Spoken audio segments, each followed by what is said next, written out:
Hi மக்களே, நம்மளோட V3 family சேனலை பார்க்க வந்திருக்க எல்லாருக்கும் ஒரு பெரிய வணக்கம். இன்னைக்கு நம்ம வீட்டில் செய்யக்கூடிய ரெசிபி வந்து பிரியாணிங்க. எல்லா ஃபுட்டுக்கும் தலைவரே நம்ம பிரியாணி தான். அதுவும் நம்ம சாதா பிரியாணி செய்ய போகிறது இல்லை. இப்போ நம்ம வந்து சீரக சம்பா வச்சு அல்டிமேட்டான ஒரு பிரியாணி செய்ய போகிறோம். நாங்கள்லாம் பாஸ்மதி அரிசியில் பிரியாணி செஞ்சாலே பயங்கரமாக சாப்பிடுவோம். இதில் சீரக சம்பா பிரியாணி வரவா சொல்லவா வேணும். இதுக்கு தேவையான பொருட்கள் வந்து 1/2 கிலோ அளவுக்கு நம்ம சீரக சம்பா ரைஸ் எடுத்து தண்ணியில் வந்து 1/2 மணி நேரம் ஊற வச்சுக்கலாம். இதுக்கு வந்து நம்ம வெங்காயம் தக்காளி கட் பண்ண போகிறோம். வெங்காயம் வந்து 1/2 கிலோ அரிசிக்கு 200 கிராம் அளவுக்கு வெங்காயமும் நான் வந்து அதில் பாதி தக்காளியும் எடுத்திருக்கேன். 2 வெங்காயமும் 1 தக்காளியும் எடுத்திருக்கேன். அதை வந்து நம்ம ஸ்லைஸ் பண்ணி எடுத்துக்கலாம். இதுக்கு வந்து குட்டி குட்டியாக இருக்க ஒரு 3 பச்சை மிளகாய் எடுத்திருக்கேன். இப்போ வெங்காயத்தை நல்லா ஸ்லைஸ் பண்ணி வச்சுக்கலாம். அதே மாதிரி தக்காளியும் ஸ்லைஸ் பண்ணி வச்சுக்கலாம். சாதா டைமில் நம்ம வெங்காயம் கட் பண்ணோம்னாலே கடுப்பாகும் மக்களே. கண் ஃபுல்லாக கலங்கி அந்த கண்ணிலேருந்து வர தண்ணிக்காகவே, அந்த கண் எரிச்சலுக்காகவே வெங்காயம் தக்காளி நம்ம அம்மா அப்பா கட் பண்ண சொல்லினா கூட நம்ம கட் பண்ணியிருக்க மாட்டோம். ஆனால் பிரியாணினா தண்ணி வந்தாலும் சரி, ரத்தம் வந்தாலும் சரி, நாம தான் கட் பண்ணுவோன்னு சொல்லிட்டு போயிட்டு கட் பண்ணிடுறது. ஏன்னா இது ஃபுல் அண்ட் ஃபுல் வந்து நம்மளே செய்கிறோம் அப்படின்ற ஒரு சந்தோஷம். அது செஞ்சதுக்கப்புறமா அது ரொம்ப டேஸ்ட்டாக வந்துச்சுன்னா அதை விட சந்தோஷம் வேறு எதுலையுமே கிடைக்காது. நான் இப்போ தான் ஃபஸ்ட் டைமாக சீரக சம்பாவில் பிரியாணி வீட்டில் பண்ணி சாப்பிட்றேன். கடையில் வாங்கி சாப்பிட்ருக்கேன் நிறைய டைமு. சீரக சம்பாவில் வீட்டில் செய்கிறது இதுதான் ஃபஸ்ட் டைம். பாஸ்மதியில் அடிக்கடி செய்வோம். சரி, சீரக சம்பாவில் ட்ரை பண்ணுவோன்னு சொல்லிட்டு இந்த டைம் தான் நான் ஃபஸ்ட் டைமாக ட்ரை பண்ணியிருக்கேன். ஆனால் ட்ரை பண்ண ஃபர்ஸ்ட் அட்டம்ப்ட்லேயே செம்ம டேஸ்டியாக வந்துருச்சு. இனிமேல் நம்ம வீட்டில் பாஸ்மதி அரிசி பிரியாணியே கிடையாது. இனிமேல் எல்லா டைமும் சீரக சம்பாலே பிரியாணி பண்ணி சாப்பிட வேண்டியது தான். வெங்காயம் தக்காளி எல்லாமே நம்ம பொறுமையாகவே கட் பண்ணி ஸ்லைஸ் பண்ணி வச்சுக்கலாம்.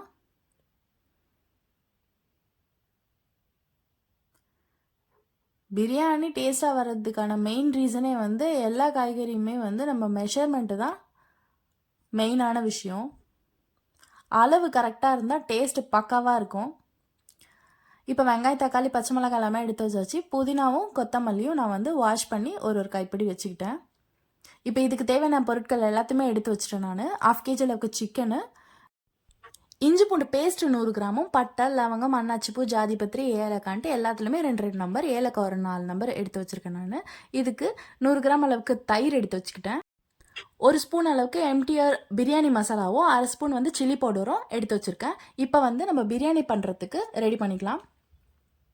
அடுப்பை ஆன் பண்ணி குக்கரை வச்சு குக்கர் ஹீட் ஆனதுக்கப்புறமா இதில் நம்ம 100 கிராம் அளவுக்கு சமையல் எண்ணெய் சேர்த்துக்கலாம். 1/2 கிலோவுக்கு நம்ம 100 கிராம் அளவுக்கு நம்ம ஆயில் சேர்த்தா போதும்.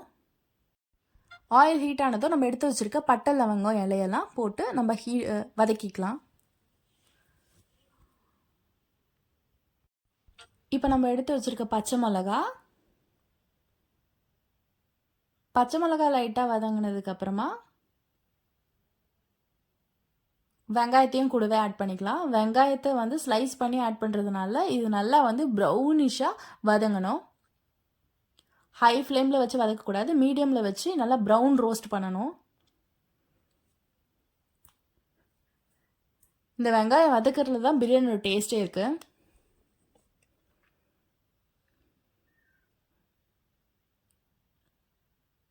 வெங்காயம் நல்லா இந்த மாதிரி வந்து ப்ரௌன் கலரில் தீஞ்சும் போகக்கூடாது, நல்லா வந்து சாஃப்டாக இருக்கணும், ப்ரௌன் கலரில் வதங்கணும். இது வதங்கினதுக்கப்புறமா நம்ம இஞ்சி பூண்டு பேஸ்ட்டை எடுத்து வச்சுருந்தோம்ல 100 கிராம்ஸ், அந்த இஞ்சி பூண்டு பேஸ்ட்டை இந்த வெங்காயத்துக்கு கூட ஆட் பண்ணி நல்லா வதக்கி விட்டுக்கோங்க.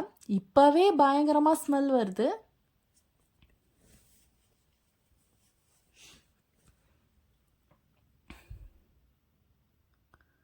இந்த ஸ்மெல்லுக்கே என் பசங்க ஸ்கூலில் விட்டு வரும்போது பயங்கரமாக ஸ்மெல் வருது. பிரியாணி செய்கிறியாமா, எனக்கு போடு, நான் சாப்பிட்றேன் அப்படி சொன்னாங்க என் பசங்க எல்லாரும். இப்போ வெங்காயம் வதங்கினதுக்கப்புறமா நம்ம பிரியாணி மசாலா வந்து எம்டிஆரில் 1 ஸ்பூன் ஆட் பண்ணி வச்சுருந்தேன். Plus normal chilli powder 1/2 spoon, 1.5 spoon நான் இந்த மசாலா ஆட் பண்ணிக்கிட்டேன். நல்லா வதக்கினதுக்கப்புறமா 100 கிராம் தயிர் சேர்த்துக்கோங்க.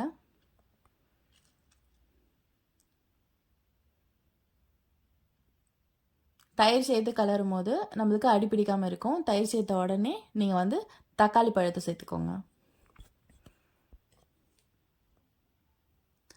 தக்காளி வந்து நிறைய பேர் வந்து நல்லா மேஷ் பண்ணி வதக்குவாங்க. பிரியாணிக்கு அந்த மாதிரி பண்ணக்கூடாது. நல்லா வதக்கினா போதும். குத்தி குத்தி அது நல்லா குழையணும், அந்த தக்காளி தொக்கு மாதிரி ஆகணுன்றது அவசியம் இல்லை. அதோட டேஸ்ட்டே வேறு மாதிரி ஆகிடும். பிரியாணிக்கு எப்போவுமே வந்து லைட்டாக வதக்கி மட்டும்தான் விடணும். அந்த சாஃப்டாக வெந்தால் போதும். அந்த தக்காளி வந்து குழையணும்னு அவசியம் கிடையாது பிரியாணியை பொறுத்த வரைக்கும். அப்புறம் தக்காளி சாதம் மாதிரி ஆகிடும். இப்போ நம்ம எடுத்து வச்சுருக்க புதினா கொத்தமல்லியை சேர்த்து நல்லா வதக்கி விட்டுக்கலாம் ஒரு நிமிஷம்.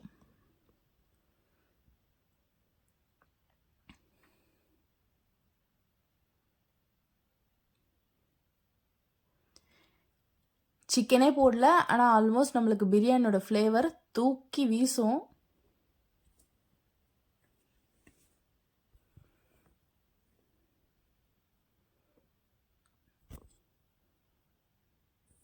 ஆக்சுவலாக ஒரு டைம் பிரியாணி பண்ணும் போதும் நம்மளுக்கு இந்த ப்ராசஸ்லேயே நம்ம இந்த வதக்கிட்டு இருக்கும் போதே சாப்பிட்ட ஃபீல் வந்துடும். ஏன்னா ஸ்மெல்லே அந்த மாதிரி இருக்கும். அதுவும் இப்போ ஃபஸ்ட் டைமாக நான் வந்து சீரக சம்பாவில் செய்யும் போது கூட அந்தளவுக்கு எக்ஸ்பெக்ட் பண்ணல. செஞ்சு முடிச்சதுக்கப்புறம் அது சாப்பிடும் போது பாஸ்மதியில் இருக்கிற அளவுக்கு ஆல்ரெடி நம்மளுக்கு பாஸ்மதி அரிசி பிரியாணியே ரொம்ப டேஸ்ட்டு தான். அதை விட அல்டிமேட் டேஸ்ட்டாக இது இருந்துச்சு. எனக்கு பர்சனலி ரொம்ப பிடிச்சிருந்தது இது. இப்போ நம்ம சிக்கனை போட்டு வதக்கிக்கலாம். சிக்கனில் இருந்தே கொஞ்சம் தண்ணி விடும். அந்த தண்ணி இறங்கி நல்லா அந்த தண்ணியிலேயே சிக்கன் வந்து குக் ஆகிற அளவுக்கு ஒரு 5 நிமிஷம் நம்ம வந்து வதக்கி விட்டுக்கலாம். அதில் இருக்க தண்ணி எல்லாமே இறங்கட்டும்.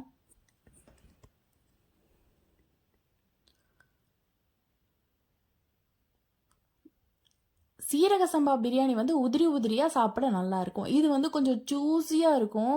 அப்படி கையில் எடுக்கும் போதே அந்த பிசு பிசுப்புன்னு சொல்ல முடியாது, உதிரியாக இருக்கிறதுனும் சொல்ல முடியாது. அவ்வளோ அப்படியே நம்மளுக்கு வந்து ட்ரை ஃபீல் இல்லாமல் அவ்வளோ ஒரு குழம்பு பிசைஞ்சு சாப்பிட்டா சாப்பாட்டில் ஊற்றி அந்த மாதிரி ஒரு ஃபீல் கிடைக்கும் சீரக சம்பா பிரியாணின்றது.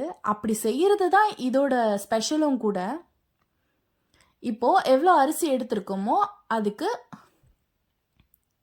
1/4 நம்ம வந்து 1/2 கிலோ அரிசிக்கு நம்ம வந்து 3/4 லிட்டர் தண்ணி சேர்த்துக்கணும். அதாவது 750 ml. 1 கப் அரிசினா எப்படி 1.5 டம்ளர் தண்ணி சொல்கிறோமோ சேம் அதே மெஷர்மெண்ட்டில் தான் நம்ம சேர்த்துக்கணும் இதுக்குமே. பட் அதுவே கொஞ்சம் நம்மளுக்கு ஜூஸியாக வேணும்னா ஒரு 1/2 டம்ளர் போல் எக்ஸ்ட்ரா வச்சுக்கலாம்.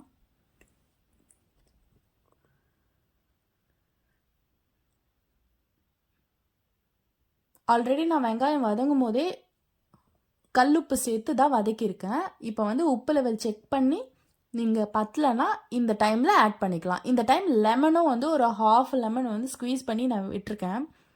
பட் வீடியோ கவர் பண்ணல நான்.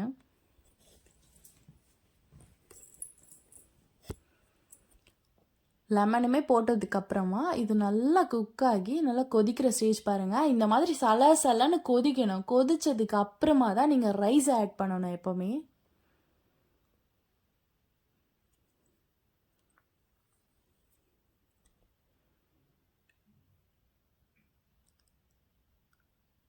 இந்த சீரக சம்பா அரிசியை நம்ம சேர்த்ததுக்கு அப்புறமா நல்லா கலரி உப்பு செக் பண்ணி நம்ம க்ளோஸ் பண்ணி விட்டுற போகிறோம்.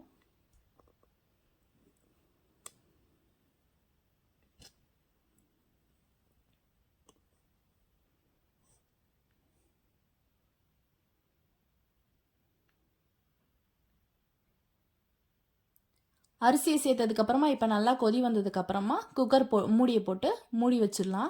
மூடிட்டு ஒரு விசில் வந்ததுக்கப்புறமா குக்கரை வந்து சுத்தமாக ஆஃப் பண்ணிடுங்க. ஆஃப் பண்ணிவிட்டு ஒரு 15 நிமிஷம் கழித்து நீங்கள் அந்த ப்ரெஷரை ஓப்பன் பண்ணி ரிலீஸ் பண்ணி ஓப்பன் பண்ணிங்கன்னா அந்த ரைஸ் வந்து சூப்பராக வெந்திருக்கும்.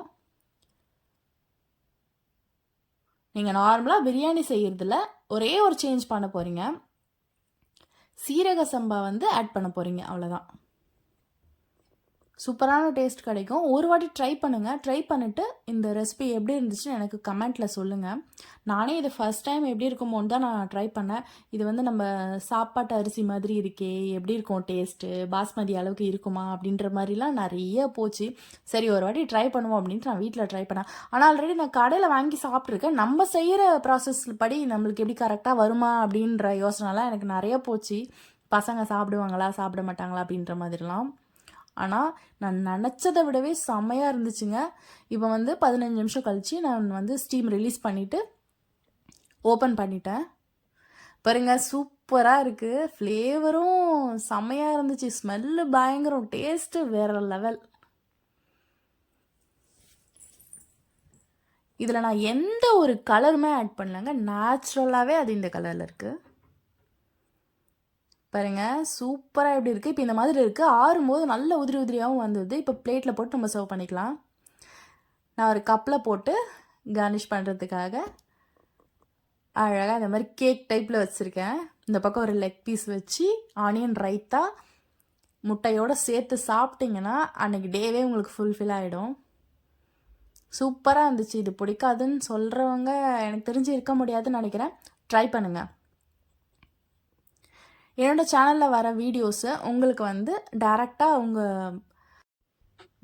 உங்களுக்கு வந்து சேரணும் அப்படின்னா கண்டிப்பாக என்னோடய சேனல் சப்ஸ்கிரைப் பண்ணிக்கோங்க. நோட்டிஃபிகேஷன் உங்களுக்கு